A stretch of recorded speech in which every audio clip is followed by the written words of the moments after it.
반갑습니다. 붓다의 복과 지혜입니다. 오늘도 부처님의 가르침과 깨달음의 지혜를 나누는 소중한 시간입니다. 시체는 저기 있는데 주인공은 어디에 있는가? 라는 물음처럼 우리 삶은 본질에 대한 깊은 성찰을 요구합니다. 생사는 끊임없이 변화하고 모든 것은 스스로 생겨나고 사라지는 법. 그렇기에 한 생각만 깨닫더라도 허공이 무너지고 대지가 흔들리는 진리를 만날 수 있습니다. 부처님께서는 말씀하셨습니다. 깨달음은 먼 곳에 있는 것이 아닙니다. 우리 마음 속에 이미 깃들어 있으며 바로 지금 이 순간 한 마음으로 정진할 때 열릴 수 있습니다. 오늘 이 자리에서는 나무사람과 성녀가 춤추는 깨달음의 경지, 일곱 현녀의 지혜와 제석천의 물음을 통해 우리의 삶 속에서 진정한 평안과 행복을 찾는 법을 함께 이야기하고자 합니다. 부디 이 시간이 여러분의 마음을 밝히고 스스로의 본성을 돌아보는 계기가 되기를 바랍니다. 자, 그럼 시체는 저기 있는데 저 주인공은 어디에 있는고 이 여정을 함께 해볼까요? 어느 날 일곱 현녀가 숲속을 거닐다가 시체를 버리는 시다림에 이르렀습니다.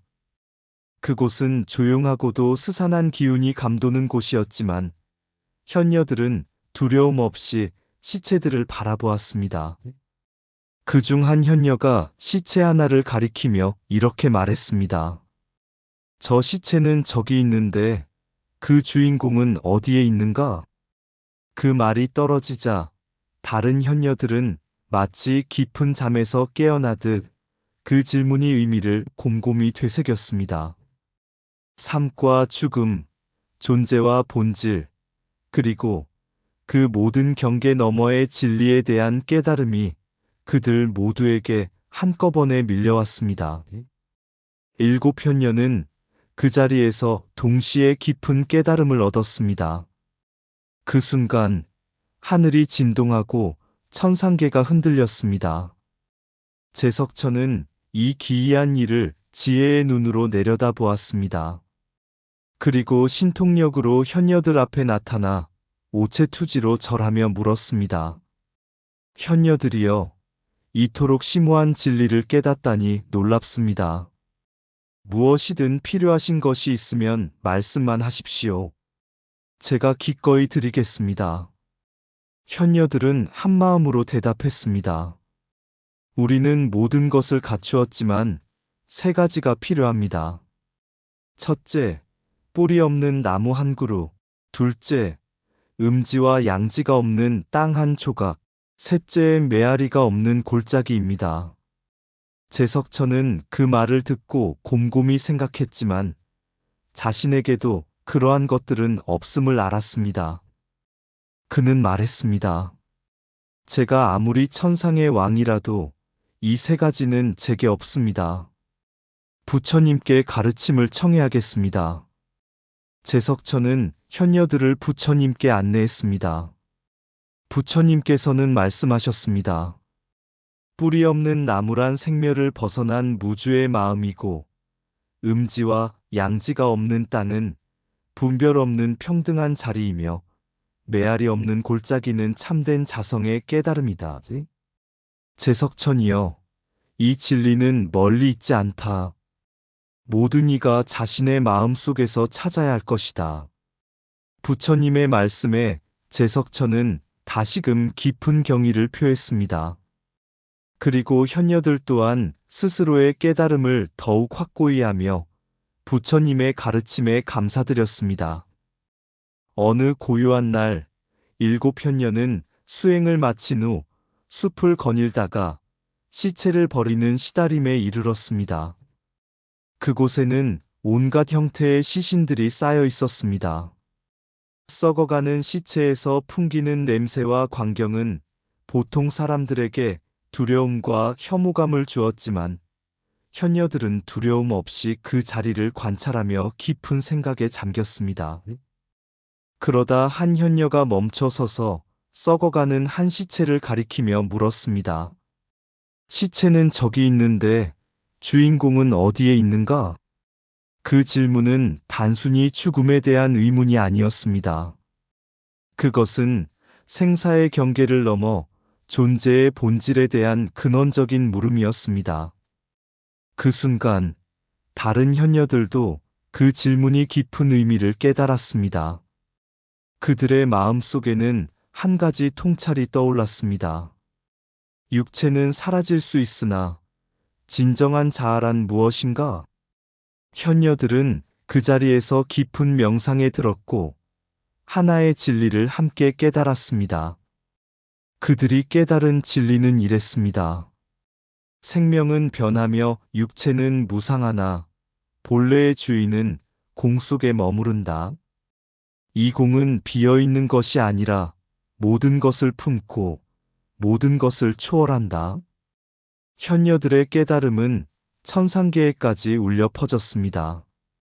제석천은 지혜의 눈으로 이를 보고 큰 감동을 받았습니다. 그는 현녀들 앞에 나타나 절하며 말했습니다. 현녀들이여, 당신들의 깨달음은 참으로 심오합니다. 무엇이든 원하신다면 제가 기꺼이 드리겠습니다. 현녀들 중 한 명이 대답했습니다. 우리는 이미 필요한 모든 것을 얻었지만 만약 주신다면 세 가지를 얻고 싶습니다. 첫째, 뿌리 없는 나무를 주세요. 둘째, 음지와 양지가 없는 땅을 주세요. 셋째, 메아리가 없는 골짜기를 주세요. 제석천은 현녀들의 요청을 듣고 크게 당황했습니다. 이 세상에 그런 것이 있을까요? 고민하던 그는 부처님을 찾아가 조언을 청했습니다. 부처님께서는 부드럽게 웃으며 말씀하셨습니다. 현녀들이 말한 세 가지는 바로 깨달음의 상징이다.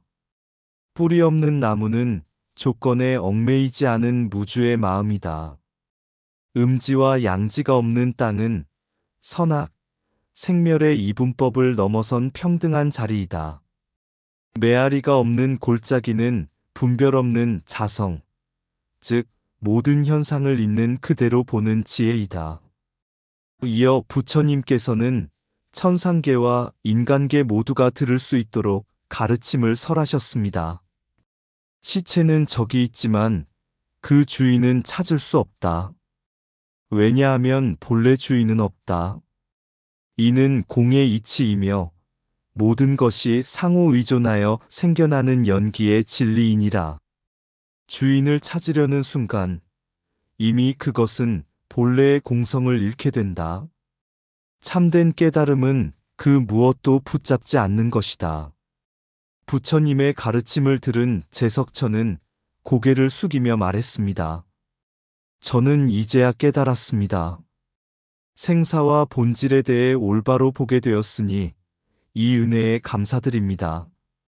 현녀들은 자신들의 깨달음이 부처님의 말씀으로 확증됨을 깨닫고 더욱 깊은 감사의 마음으로 삼배를 올렸습니다. 그들의 깨달음은 한순간의 깨우침이었지만 이후로도 많은 이들에게 영감을 주며 진리의 길을 밝혔습니다. 시체는 보이지만 주인은 없다. 본래 비어있기에 모든 것을 담는다.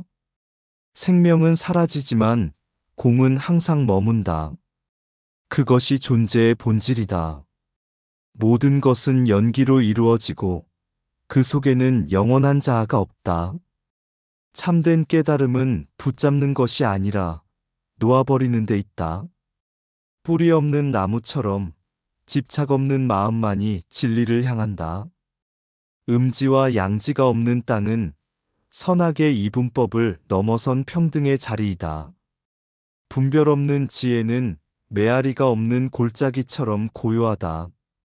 죽음은 끝이 아니며 생은 시작도 아니다. 그것은 단지 변화일 뿐이다. 무상을 깨달으면 두려움은 사라지고 공을 알면 자유가 온다. 주인을 찾으려 하지 말라. 본래 아무도 주인인 적이 없으니 조건 없는 마음은 모든 고통에서 해방을 이룬다. 공을 알면 모든 것 속에서 온전함을 발견한다. 시체는 저기 있지만 생명의 본질은 그 어디에도 있다. 지혜는 생사와 집착의 경계를 넘어선 평온 속에 있다.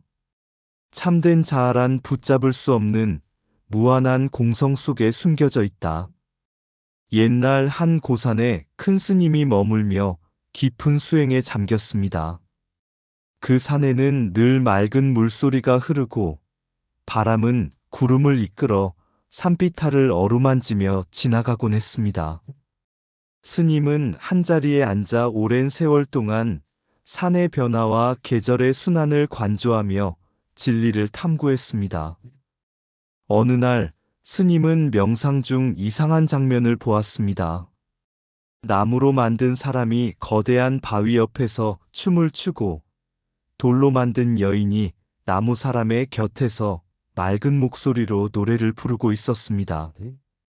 그들의 움직임과 음성은 너무나 조화로워 마치 모든 자연의 리듬을 담은 듯 보였습니다. 스님은 이 장면에 깊이 감동하며 깨달음을 얻었습니다.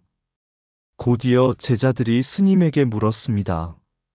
스승님, 목인과 성녀의 춤과 노래는 무엇을 의미하나요? 큰 스님은 이렇게 답했습니다. 모기는 움직일 줄 모르는 고요함이고 성녀는 소리를 낼 줄 모르는 침묵이다. 그러나 그 고요와 침묵 속에서 모든 춤과 노래가 피어난다. 모기는 집착 없는 마음이고 성녀는 흔들리지 않는 여여함이다. 그들이 춤추고 노래할 때 이는 우리의 본래 마음이 비워진 자리에서 조화롭게 작용하는 모습이다. 제자들이 다시 물었습니다. 그렇다면 우리도 나무 사람과 성녀처럼 될 수 있습니까? 스님은 미소 지으며 대답했습니다. 청사는 변함없이 그 자리에 있고 구름은 쉬지 않고 흘러간다. 너희 마음도 청산처럼 고요히 머물고 구름처럼 흘러가야 한다. 물소리가 강을 이루고 바람은 아무것도 붙잡지 않으면서도 어디든 갈 수 있지 않느냐? 그런 여여함 속에서 목인과 성녀는 누구나 될 수 있다. 이후로 제자들은 청산의 고요와 구름의 흐름, 바람의 자유로움과 물소리의 맑음을 닮아가려 애썼습니다. 목인과 성녀의 춤과 노래는 더 이상 하나의 이야기로만 머물지 않았습니다. 그것은 생사와 번뇌를 넘어선 경지를 상징하며 비움의 마음과 여여한 삶의 방식에 대한 가장 깊은 가르침으로 전해졌습니다. 부처님께서는 이렇게 말씀하셨습니다. 비움 속에서 모든 것이 이루어지고 흔들리지 않는 마음에서 모든 길이 열리느니라. 목인과 성녀의 춤은 바로 그 진리의 상징이었습니다. 춤과 노래는 집착 없는 상태에서 자연스럽게 이루어진 삶의 표현이었고, 그것이야말로 깨달음의 궁극적 모습이었습니다. 고요한 마음은 바람처럼 흔들림 없이 모든 것을 품는다. 비움 속에서 모든 춤이 피어나고, 침묵 속에서 모든 노래가 울려 퍼진다.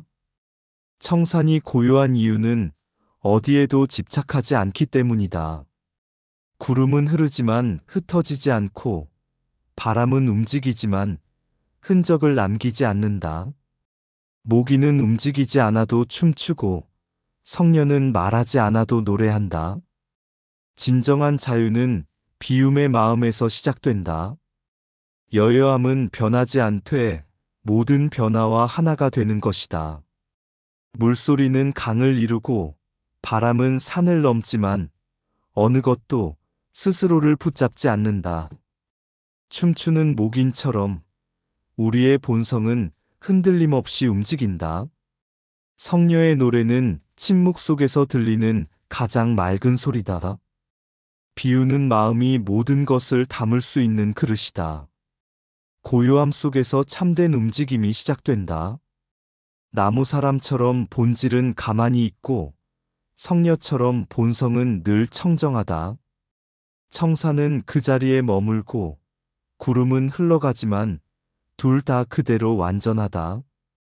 비움과 고요함이야말로 깨달음의 춤과 노래가 펼쳐지는 무대이다. 옛날 한 스님이 깊은 산골짜기에서 수행을 하고 있었다.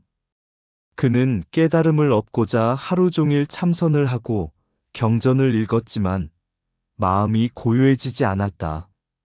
그는 깨달음이 저 멀리 어딘가에 있다고 생각하고 먼 나라의 훌륭한 스승들을 찾아 나서야겠다고 결심했다. 길을 떠나기 전 스님은 마을에 들러 한 노인을 만났다. 노인은 고요한 눈빛으로 스님을 바라보며 말했다. 스님, 깨달음을 얻으러 가시는군요. 그렇다면 이 세 가지를 찾아보세요.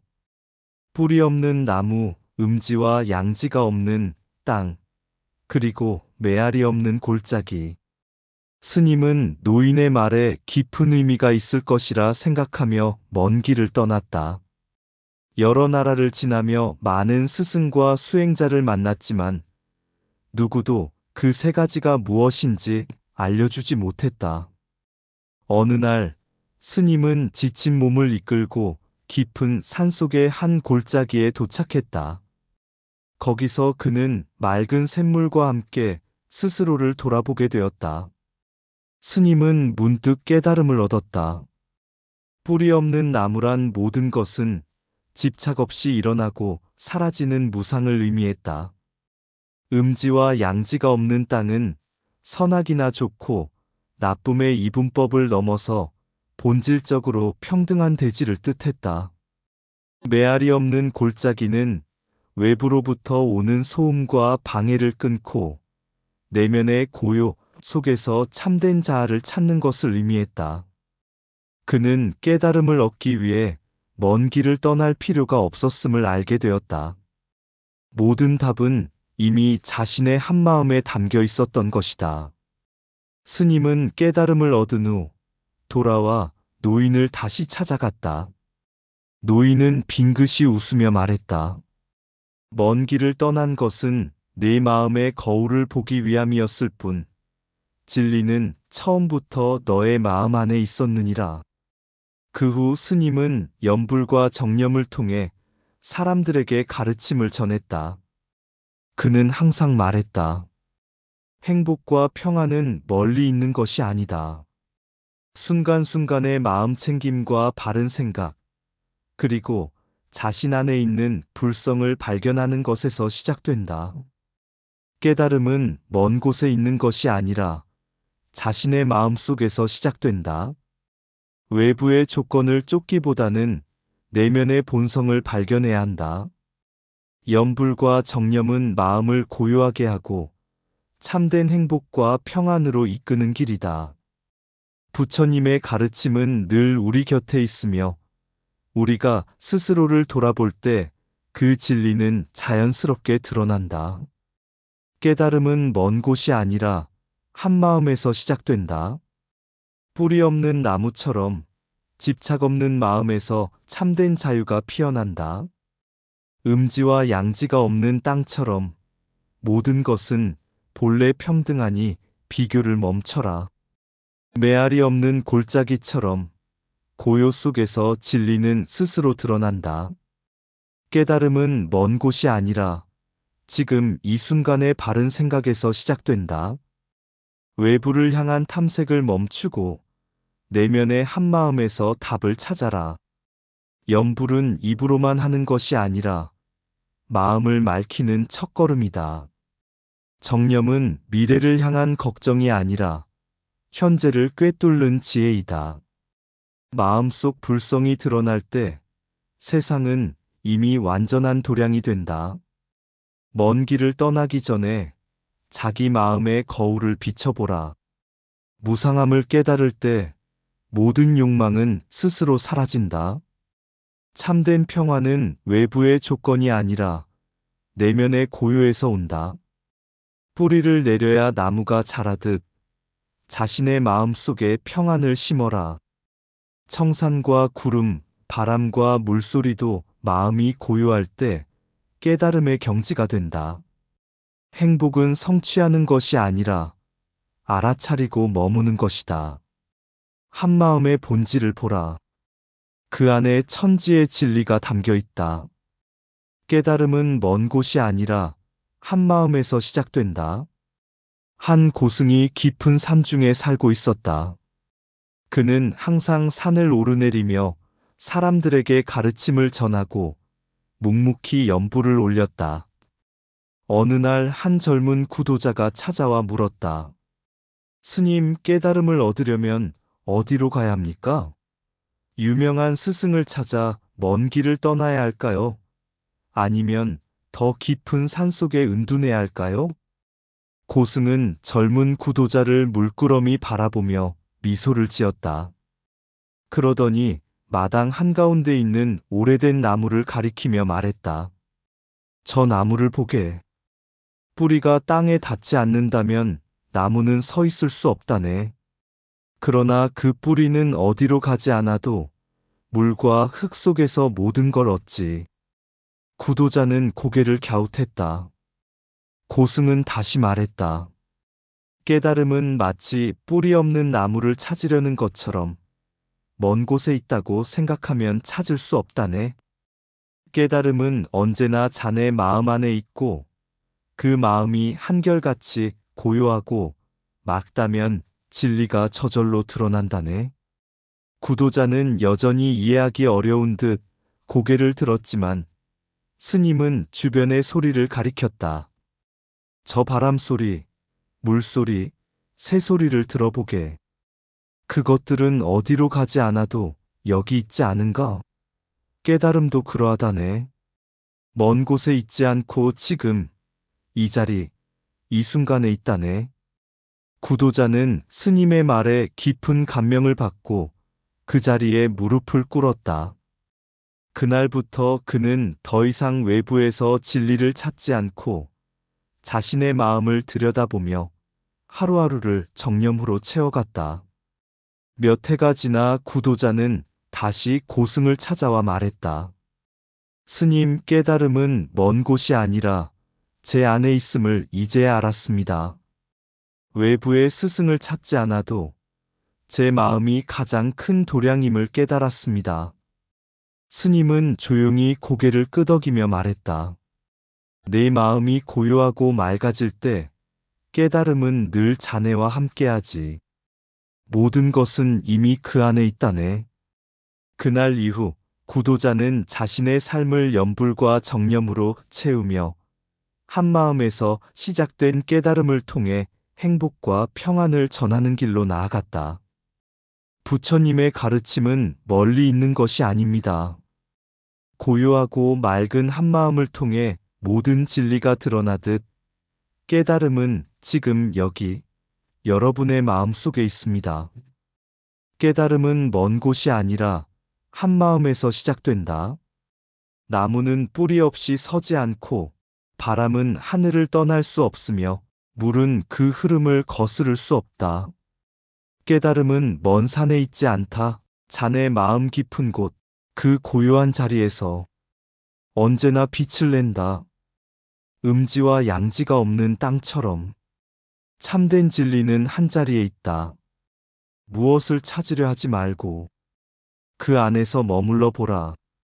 메아리 없는 골짜기에서 소리는 울리지 않지만 마음속 깊은 곳에서는 모든 것이 울려 퍼진다. 깨달음은 떠나지 않는다. 찾아 헤매지 않아도 된다. 바로 이 자리, 여기, 지금 한마음에서 시작된다. 연불의 소리, 정념의 길, 그 속에 담긴 평온은 세상의 소음 속에서도 조용히 빛을 발한다. 먼 곳을 찾지 말고 스스로 들여다보라. 진리는 언제나 자네 안에 숨어 있지 않다. 이상 붓다의 복과 지혜였습니다. 오늘도 복지구족한 날 되세요. 구독과 좋아요는 붓다의 복과 지혜를 밝히는 큰 자비의 등불이 됩니다.